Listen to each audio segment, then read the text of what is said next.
एक दिन कमला देवी की कुछ सहेलियां आई और कहने लगी कि कमला अपनी बहू से तो मिलवाओ। तो अन्नू ने हंसते हुए कहा, हाँ हाँ मिलिए। शहर की रानी जो है। इतने में शिवानी सबके सामने पानी लेकर आई तो अन्नू ने कहा, देख लीजिए, ये इस घर की बहू है जिसको देखने का आप लोगों को बेसब्री से इंतजार था। हमारी क्लास की नहीं है, गांव से है ना। ये कपड़े भी मैंने इनको दिए हैं, वरना यह तो ऐसे कपड़े लाई थी कि काम वाली भी ना पहने। सबके सामने इस तरह मजाक उड़ता देखकर शिवानी के कदम जैसे भारी हो गए। इतने अपमान की उम्मीद तो उसने कभी सपने में भी नहीं की थी। लेकिन फिर शिवानी ने अपमान का बदला इस तरह लिया कि सास कमला ने उसका बदला हुआ रूप देखकर दांतों तले उंगली दबा ली। ये जानने के लिए पूरा वीडियो ज़रूर देखें और हमारे चैनल को लाइक, शेयर और सब्सक्राइब करना ना भूलें। अन्नू की नई नवीली भाभी जब नहाकर बाथरूम से निकली तो उसे देखकर अन्नू ने मुंह बिगाड़कर अपनी माँ से कहा, मम्मी देखो तो जरा इस गवार ने क्या पहन लिया है। घर में इतने मेहमान हैं, अरे सब देखेंगे तो क्या कहेंगे।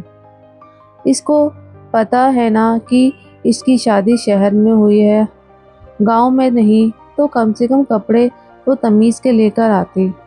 तो अन्नू की माँ कमला जी बोली, अन्नू वो फिलहाल अपने ही कपड़े दे दे, इज्जत बचाने के लिए कुछ तो करना पड़ेगा। अब तो अन्नू को और भी गुस्सा आ गया। मम्मी मेरे कपड़े ब्रांडेड हैं, कोई पट्टी से नहीं खरीदे जो इस गवार को दे दूँ। अरे मेरे कपड़ों पर इस गवार की बदबू आ जाएगी और फिर मैं कभी पहन नहीं पाऊंगी। मेरे कपड़े इतने सस्ते थोड़े हैं कि इसके ऊपर वेस्ट कर दूँ।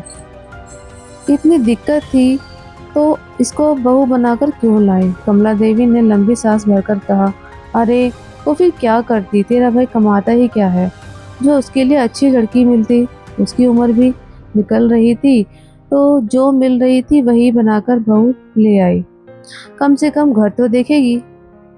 तू बस अपना कोई सूट इसको दे दे, सारे मेहमान देख रहे हैं, जल्दी कर। अन्नू गुस्से में पैर पटकते हुए अपने कमरे में गई और एक सूट लाकर बोली, लो यही है, बस दे दो इस महारानी को। और हाँ, मुझे वापस नहीं चाहिए, मैं उतरन नहीं पहनती किसी की। कमला देवी ने लंबी सांस ली और सूट हाथ में देकर बहू के कमरे में जाकर बहू से बोली, बहू ये जो तूने पहन रखा है ना, ये हमारे घर में नहीं चलेगा। अरे शहर में शादी हुई ना तेरी, जरा सोच समझ कर कपड़े लाने थे ना। हमारे घर की नौकरानी भी इससे अच्छा सूट पहनती है। ले ये अन्नू का सूट है, इसे पहनकर बाहर आ जा। ससुराल में पहला दिन था और पहले ही इतनी सारे अपमान भरे कड़वे शब्द सुनकर शिवानी टूट सी गई थी। उसके लिए यह बर्दाश्त करना मुश्किल था। उसने एक नज़र सूट को देखा और चुपचाप जाकर पहन लिया। उसके बाद शिवानी की पहली रसोई हुई और उसके हाथ में बनाया हुआ खाना सबको पसंद आया। मगर अन्नू ने मुंह बिगाड़कर कहा, अच्छा खाना बनना भी एक क्लास की बात होती है, तेल मसाले भर देने से खाना अच्छा थोड़ी बनता है।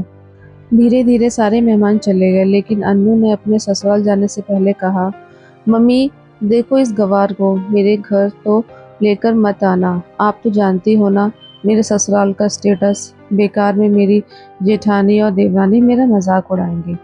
अन्नू की इस बात को शिवानी ने सुन लिया। वो सुनकर उसका दिल रो पड़ा और बोला, गांव की हूँ तो क्या, मुझसे इतनी नफरत है। गांव की लड़की पसंद नहीं तो फिर बहू बनाकर क्यों लाए। यह एक ऐसा सवाल था जो उसे बार बार सोचने पर मजबूर कर रहा था। अन्नू तो चली गई, मगर शिवानी ने अपने ऊपर से गवार का टैग हटवाने के लिए दिन रात एक एक कर दिया और खुद को घर के काम में झोंक दिया। वह हर काम में दिल से दिल लगाकर लग कर रही थी। भले वह सास की सेवा हो या घर का देखभाल, समय पर उठती थी और सारे काम करती थी, फिर भी सास की नज़रों में खुद को नीचा महसूस करती थी। बिल्कुल यह बल्कि कमला देवी भी ताना देने से बाज नहीं आती थी। कुछ दिन बाद अन्नू मायके आई और जैसे ही शिवानी ने उसे पानी लाकर दिया तो वह उसको तिरछी नज़रों से देखकर बोली, अरे मम्मी गांव का रंग ढंग कब चलेगा। आप कुछ समझाती क्यों नहीं हो? क्या ये शहर है? यहाँ ढंग से रहना पड़ता है। यहाँ ढंग से रहना पड़ता है। तभी अन्नू अचानक बोली, बहुत गर्मी हो रही है, मैं तो अंदर जा रही हूँ। इतना कहकर वह सीधी शिवानी के कमरे में चली गई और एक आवाज़ देकर बोली, भाभी एसी का रिमोट का तो दो, पता नहीं कहाँ छुपा कर रख दिया है। शिवानी चुपचाप जल्दी से आई और रिमोट ढूंढने लगी और उसको देते हुए बोली, लीजिए दीदी, आप ऑन कर लीजिए। मुझे इसे ऑन करना नहीं आता। यह सुनकर ही अनु चिढ़कर बोली, कर देना फिर गवारों वाली बात। अरे शादी को 1 महीना हो चुका है और तुम्हें ऐसी एसी चलाना भी नहीं आता। तुम गांव से हो या जंगल से? शिवानी सीधे धीरे से बोली, दीदी गांव में एसी होते ही कहाँ है। फिर तो अनु ने मुंह टेढ़ा करके कहा, हाँ तुम्हारे गांव में तो लाइट भी नहीं होती होगी ना, तो फिर एसी कैसे चलाओगे? क्या बात है, गांव में लाइट तक नहीं और ख्वाब देख लिए शहर की बहू बनने के। यह कहकर अन्नू जोर से हंसने लगी। शिवानी जानती थी कि अन्नू उसका मजाक उड़ा रही है। शिवानी को लगा कि उसके दिल में जैसे किसी ने सुई चुभो दी हो। वह चुपचाप वापस रसोई में काम करने के लिए पीछे से करने लगी तो पीछे से अन्नू बोली, ये वही सूट है ना जो मैंने दिया था? तो शिवानी के कदम रुक गए और उसने धीरे से कहा, हाँ दीदी वही है। तो अन्नू ने फिर से हंसते हुए कहा, लगता है तुमने इसको ब्रश से घिस घिस कर धोया है। ब्रांडेड फ्रूट का तो रंग उड़ाकर रख दिया। कमाल की गवार हो। बेचारी शिवानी के अपने आंसू रोक नहीं पाए। उसे बात बात पर अन्नू नीचा दिखा रही थी। उसने सोचा शायद अन्नू शाम तक चली जाएगी, मगर अन्नू तो 1 हफ्ते के लिए आई थी। यह जानकर शिवानी का दिल भारी हो गया। सोचने लगी कि अब 1 हफ्ता अन्नू को बातें सहनी पड़ेंगी। अब अन्नू हर रोज गवार कहकर उसका भारी मजाक उड़ाया करती थी। शिवानी ने नाश्ते में ब्रेड पकोड़े बनाए तो अन्नू बोली, आपके गांव में तो लोग यही खाते हैं क्या? अरे हाँ, आपको उपमा पोहा ये सब बनाना नहीं आता क्या? मैं नहीं खा सकती इतना ऑयली खाना, मेरे लिए चीले बना दो। बेचारी शिवानी ने दोबारा से तैयारी की और अन्नू को चीले बनाकर खिलाए। लेकिन इतने पर भी अन्नू ने कमला जी से कहा, पता नहीं मम्मी आप इसको कैसे झेल रही हो। ना कोई क्लास है, ना कोई बोलने का तरीका। शिवानी देख रही थी कि इतनी बातें सुनकर भी कमला देवी अपनी बेटी से कुछ कहती नहीं। ऐसा लग रहा था कि मानो उसको भी ऐसा ही लगता है और वह अन्नू को मौन सहमति देती है। फिर तो यह सिलसिला रोज का हो गया। कभी अन्नू उसके बोलने के तरीके का मजाक उड़ाती तो कभी उसके काम करने के तरीके पर ताने कसती। भाभी यह गांव के स्टाइल में काम मत किया करो, पता नहीं इसमें शहर का चाल चल कब आएगा। अनु की बातें सुनकर उसको तोड़ रही थी। मन में आता था कि वह कम से कम एक बार तो जवाब दे दे, मगर फिर उसे अपनी माँ की बातें याद आती। बेटी सबका दिल जीतने में समय लगता है, इसीलिए ससुराल में सब्र रखना और कभी किसी के पलट कर जवाब मत देना। माँ की बातों को निभाने के चक्कर में उसका दिल टूटता जा रहा था। एक दिन कमला देवी की कुछ सहेलियाँ आई और कहने लगी कि कमला अपनी बहू से मिलवाओ। तो अन्नू ने हंसते हुए कहा, हाँ हाँ जरूर मिलिए। हूर की परी है जो। इतने में शिवानी सबके सामने पानी लेकर आई तो अन्नू ने कहा, देख लीजिए यही है घर की बहू जिसको देखने का आप लोगों को बेसब्री से इंतजार था। हमारी क्लास की तो नहीं है पर गांव से है ना, यह कपड़े भी मैंने इसको दिए हैं, वरना यह तो ऐसे कपड़े लाई थी कि गांव वाली भी ना पहने। सबके सामने इस तरह मजाक उड़ता देखकर शिवानी के कदम जैसे भारी हो गए। इतने अपमान की उम्मीद तो उसने सपने में भी नहीं की थी। शिवानी पलटकर जवाब देने की को थी, मगर अन्नू ने सबके सामने कहा, अरे भाभी एसी चलाना सीख गई हो तो हो गई हो या नहीं। अन्नू की इस बात ने शिवानी को नज़र झुकाने पर मजबूर कर दिया। शिवानी को एसी की ज़रूरत कभी महसूस नहीं होती थी तो उसने रिमोट का कभी ध्यान नहीं दिया। उसने सोचा ही नहीं था कि उसका इस तरह से मजाक उड़ाया जाएगा। उसने धीरे से कहा, हाँ दीदी मैं सीख रही हूँ। तभी कमला देवी की एक सहेली बोली, अरे कमला कम से कम बहू को अपने क्लास की तो ले आती तो कमला देवी धीरे से बोली, अरे क्या करूं, रिश्ता हो ही नहीं रहा था तो जो मिला सो ही कर लिया। कमला देवी ने अपने बेटे की कम आमदनी का जिक्र नहीं किया क्योंकि इससे उनके बेटे का मजाक बन जाता। कुछ दिन बाद अन्नू अपने ससुराल वापस चली गई, लेकिन शिवानी के दिल में गहरे जख्म छोड़ गई। उसके जाने से शिवानी को थोड़ी राहत तो हुई, मगर हर रोज गंवार कहलाया जाना सांस नहीं लेने दे रहा था। कुछ दिन बाद अन्नू का फोन आया। उसने कमला से कहा, मेरे देवर की सगाई तय हो गई है मम्मी, जो कि अगले हफ्ते है। लेकिन मम्मी एक टेंशन है। कमला देवी बोली, अरे घर में ही सगाई होने वाली है, यह तो खुशी की बात है, मगर टेंशन क्या है? तो अन्नू धीरे से बोली, मम्मी टेंशन की बात यह है कि आप भैया को लेकर आना, लेकिन प्लीज़ उस गवार को मत लेकर आना, नहीं तो मेरे रिश्तेदारों के सामने मेरा मजाक बन जाएगा, क्योंकि आपकी बहू को तो पढ़ने ओढ़ने की तमीज़ ही नहीं है। यह सुनकर तो कमला देवी हक्का बक्का होते हुए बोली, मगर अन्नू ऐसे कैसे हो सकता है? उसको बिना लिए कैसे आऊँगी? तेरा भाई भी पूछेगा ना। लेकिन अन्नू ने उसकी बात पूरी होने से पहले ही कहा, मम्मी आपको भाई की पड़ी है और मुझे अपनी इज्जत की। आप मेरे ससुराल का स्टेटस जानती नहीं हो क्या? देवर के ससुराल वाले तो और भी हाई फाई हैं। वो गवार और को कुछ भी पहन कर लेकिन गवार ही लगती है। यहाँ आ गई तो लोग क्या कहेंगे, और मैं कैसे कहूँगी कि यह मेरी भाभी है? आप मेरी इज्जत खराब नहीं करना चाहती तो उसे लेकर मत आना, और भैया को भी समझा देना। अपनी बात पूरी करके अन्नू ने फोन पटक दिया। कमला जी फोन कटते ही सोचने लगी कि बेटे से क्या कहेगी, क्योंकि वह इसके लिए तैयार नहीं होगा। रात को जैसे ही उनका बेटा रोहित ऑफिस से आया तो उन्होंने उसको अपने कमरे में बुला लिया और बैठाकर कहा, बेटा अन्नू के देवर की सगाई तय हो गई है और एक हफ्ते बाद सगाई है। हम सबको जाना है, मगर अन्नू चाहती है कि उसकी भाभी ना आए। क्या है ना, क्योंकि बहू गांव की है और उसके ससुराल वाले बहुत उच्च स्टेटस के हैं। यह सुनकर रोहित अपनी बहन की सोच पर हक्का बक्का रह गया।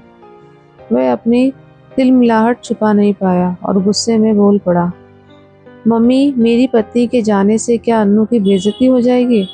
अन्नू की इज्जत है क्या? मेरी पत्नी की कोई इज्जत नहीं। यह बात ही क्या हुई कि भाभी को मत लाना, अगर सब जाएंगे तो वह भी जाएगी। कमला जी ने दरवाजे को देखते हुए फिर से दबी जुबान से कहा, बेटा तू अपनी अन्नू की बात क्यों नहीं समझ रहा है? अरे वहाँ बड़े बड़े लोग आएंगे, अन्नू का रहन सहन देखा है ना, उसे तो ठीक से बात करना भी नहीं आता। यह सब लोग यह नहीं कहेंगे कि गवार बहू क्यों ले आए, उसे वहाँ ले आए तो मेरी बहन का पारा हाई हो जाएगा। फिर तो रोहित गुस्से से उठ खड़ा हुआ, मम्मी मैं अपनी पत्नी के खिलाफ एक शब्द और नहीं सुनूंगा। अरे गांव की है तो क्या हुआ, उसका मतलब ये तो नहीं कि आप उसकी बेइज्जती करोगे। वह जैसी भी है मेरी पत्नी है, उसके संस्कार अन्नू से कहीं ज़्यादा है। आप लोगों ने उसे कितनी बार गवार कहा, मगर बेचारी ने कभी पलटकर जवाब नहीं दिया। आप लोगों ने इतना मजाक उड़ाया, लेकिन क्या कभी उसने आपसे उसी आवाज़ में बात की? क्या कभी कोई अपशब्द कहा? गांव की है तो क्या इंसान नहीं है? गांव के साधारण लोग होते हैं क्या? तो क्या हर वक्त उसका मजाक उड़ाया जाएगा? इस बार रोहित की आवाज़ इतनी ऊंची थी कि रसोई में खड़ी शिवानी के कानों तक पहुंच गई, लेकिन कमला देवी के पास उसकी बातों का कोई जवाब नहीं था। आज जाकर शिवानी को तसल्ली हुई कि उसका पति इतनी मजबूती से खड़ा होकर उसका साथ दे रहा है। आज जाकर उसे समझ आया कि इस घर में कोई तो है जो उसे सम्मान देता है।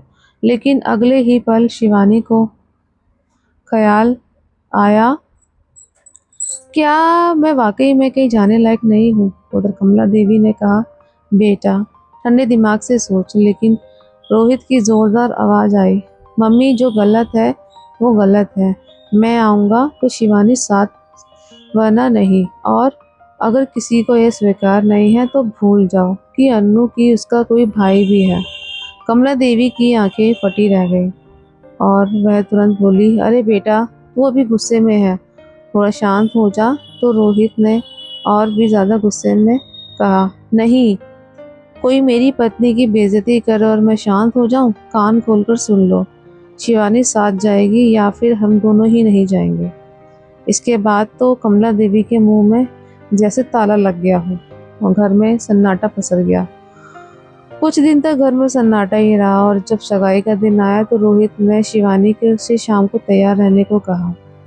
तो शिवानी बोली, रोहित, आपकी दीदी नहीं चाहती तो मैं वहाँ जाऊँ, तो मैं नहीं जाना चाहती। यही कहीं मेरे कारण उनकी इज्जत खराब ना हो जाए, बेकार में मेरे जाने पर तमाशा हो जाएगा। कहते हुए उसकी आंखों में आंसू निकल पड़े, लेकिन रोहित ने उसके आंसू पोंछकर कहा, तुम्हारी इज्जत मेरी इज्जत है शिवानी, जो तुम्हारा मजाक उड़ाएगा मैं उससे रिश्ता तोड़ दूंगा। मैं भी देखता हूँ कि आज कौन तुम्हारा मजाक उड़ाता है। बस जल्दी करो और तैयार हो जाओ। रोहित ने शिवानी को जिस तरह भरोसा दिलाया तो शिवानी को भी जैसे हिम्मत आ गई। वह बहुत अच्छे तरह से तैयार हुई। अच्छा दिखने के लिए उसने कोई कमी नहीं छोड़ी। तैयार होकर शिवानी इतनी सुंदर लग रही थी कि कमला देवी और रोहित उसको अपनी नज़र अपनी नहीं हटा पाए। कमला देवी अपनी ही नज़र में शर्मिंदा हो गई थी कि किसे गवार कहती थी, आज वे किसी हीरोइन से कम नहीं लग रही थी। कमला देवी को तो अपनी आंखों पर जैसे यकीन ही नहीं हो रहा था। जिस तरह से उनका मुंह खुला रह गया उसे देखकर रोहित भी मुस्कुराया था। इसके बाद तीनों सगाई के लिए निकल पड़े और जब पहुंचे तो इतना बड़ा इंतजाम देखकर सबकी आंखें खुली रह गई। अनु ने जैसे ही अपने भैया भाभी को देखा तो अपनी माँ से बोली, मम्मी, आपसे नहलाने को मना किया गया था ना, लगता है आप मेरा मजाक उड़वा कर रहोगे, इस गवार को पता नहीं क्यों ले आई। कमला देवी ने धीरे से कहा, अरे आज तो बहुत सुंदर लग रही है। तो अनु ने मुंह टेढ़ा करके कहा, मम्मी, कौवा कौवा ही रहता है, भले सफेद पानी में डुबकी लगा ले। कितनी भी तैयार हो जाओ लेकिन रहोगी गवारी। उसकी आवाज़ सुनकर शिवानी ने सुन ली थी मगर पति के कारण चुप रही। कुछ देर बाद सगाई की रस्म शुरू होने वाली थी मगर हॉल में सीटिंग अरेंजमेंट कम पड़ गया। आगे ज़्यादा से ज़्यादा लोग खड़े हुए थे और किसी को बैठने की जगह नहीं मिल रही थी। उधर शिवानी आई तो वेटर कम है। अब तो अन्नू के हाथ पे फूलने लगे क्योंकि वो अपने देवर की सगाई का इंतज़ाम उसने अपने सिर पर उठा लिया था। उसकी देवरानी और जेठानी दूर खड़ी देखकर हंस रही थी। तभी उसकी सास ने आकर गुस्से में कहा, बहू, तुम पर भरोसा करके हमने गलती की। इतने ऊंचे स्टेटस के लोग आए हैं मगर प्रॉपर सिटिंग अरेंजमेंट तक नहीं है। क्या इसी के लिए तुमने कहा था कि मेरा इंतज़ाम देखोगे तो देखते रह जाओगे? अब तो अन्नू की अकड़ धरी की धरी रह गई। वह सब संभालने की कोशिश कर रहे थे मगर ठीक होने की वजह सब बिगड़ रहा था।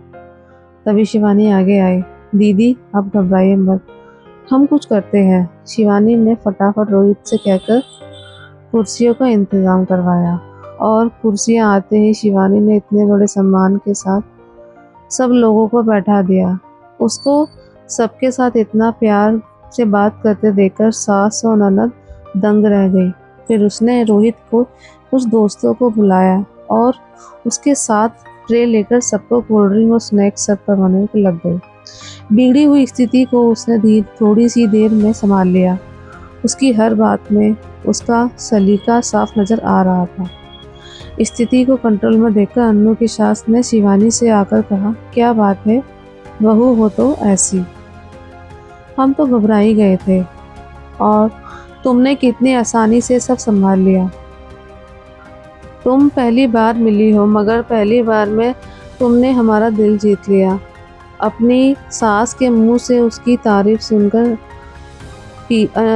पीछे खड़ी अन्नू तो देखते ही रह गई, लेकिन अभी तो अन्नू को और भी चौंकना बाकी था क्योंकि जैसे ही देवर की ससुराल से सगाई वाले चले गए तो सब में देखा कि उसके साथ कुछ विदेशी मेहमान भी आए थे, जिन्हें देखकर कुछ अन्नू सोचने लगी कि अब इनसे बात कैसे की जाए। लेकिन वहाँ भी शिवानी ने सबको चौंका कर ते हुए बड़ी समझदारी के साथ सबके साथ इंग्लिश में बात करते हुए उसको स्नैक्स और कोल्ड ड्रिंक सर्व की। उसकी फराटेदार अंग्रेजी देखकर तो अन्नू की आंखों पर विश्वास ही नहीं हो रहा था। उसे तो अन्नू ठेठ गंवार समझती थी, मगर आज उस गंवार ने वह कर दिखाया जिसकी उम्मीद कभी अन्नू ने कर ही नहीं सकती थी। उसका मुंह खुला ही रह गया, जिसे देखकर शिवानी ने क्या क्या हुआ दीदी, भरोसा नहीं हो रहा ना कि जिसे गंवार समझती थी उसे ये सब कैसे आता है। दीदी, केवल एसी का रिमोट चलाने से आदमी होशियार नहीं होता। गांव की हूँ तो क्या हुआ, पढ़ी लिखी तो हूँ और मैंने स्कूल में पढ़ाया भी है, तो ऐसे प्रोग्राम संभालना मुझे बखूबी आता है। आपने मेरा खूब मजाक उड़ाया, लेकिन यह मेरे संस्कार थे कि मैंने कभी कुछ नहीं कहा। मगर आज आपको हर बात का जवाब मिल गया होगा। आपकी हर उस मजाक का जवाब और हर उस ताने का जवाब जो आपने मुझे दिया था। फिर तो अन्नू की नज़र झुक गई और वह अपनी नज़रों में ही शर्मिंदा होने लगी। कमला देवी ने उसके कंधे पर हाथ रखकर बोली, बहू, हमने तुमको कितना गलत समझा और तू क्या निकली। तो शिवानी ने हंसकर कहा, आप समझने का मौका देती तो मैं समझा भी देती। कमला देवी ने हाथ जोड़कर माफ़ी मांगने लगी, मगर शिवानी ने तुरंत उसके हाथ थाम कर कहा, मम्मी जी, आपको गलती का एहसास हुआ, मेरे लिए वही काफ़ी है। माफ़ी मांगकर मुझे छोटा मत कीजिए, क्योंकि मेरी माँ ने मुझे ये सब नहीं सिखाया। फिर तो अन्नू भी बोल पड़ी, भाभी, मुझे माफ़ कर देना, बहुत मजाक उड़ाया आपका। मगर आज सच कहूँ तो मेरा ही मजाक उड़कर रह गया। मैं तो आपके सामने कुछ भी नहीं, मुझे बहुत शर्मिंदगी हो रही है। शिवानी ने हंसकर कहा, कोई बात नहीं, तब आपका वक्त था, आज मेरा है। तभी पीछे से रोहित आकर बोला, जिस भाभी पर तुम शर्मिंदा होती थी अन्नू, उसने आज साबित कर दिया कि वह किसी से कम नहीं है। उसका यह रूप देखकर तो मैं भी दंग रह गया हूँ। फिर तो अन्नू और कमला देवी की नज़र झुकाकर खड़ी रह गई, जिसे वह हमेशा गवार समझती थी, आज तो सबसे आगे निकली। सच तो यही है कि आज शिवानी ने सबके बीच में अपनी एक पहचान बनाई थी, जिसकी तारीफ किए बिना अब कोई रह नहीं सकता था। दोस्तों, यह कहानी आपको कैसी लगी, कमेंट में ज़रूर बताएं। अगर आपको यह कहानी पसंद आई तो वीडियो को लाइक करें और अपने दोस्तों को परिवार के साथ शेयर करें और चैनल को सब्सक्राइब करना बिल्कुल ना भूलें। बेल आइकन दबा दें ताकि अगली कहानी का नोटिफिकेशन सबसे पहले आपको मिले। मिलते हैं अगली दिल छू लेने वाली कहानी में। तब तक के लिए धन्यवाद।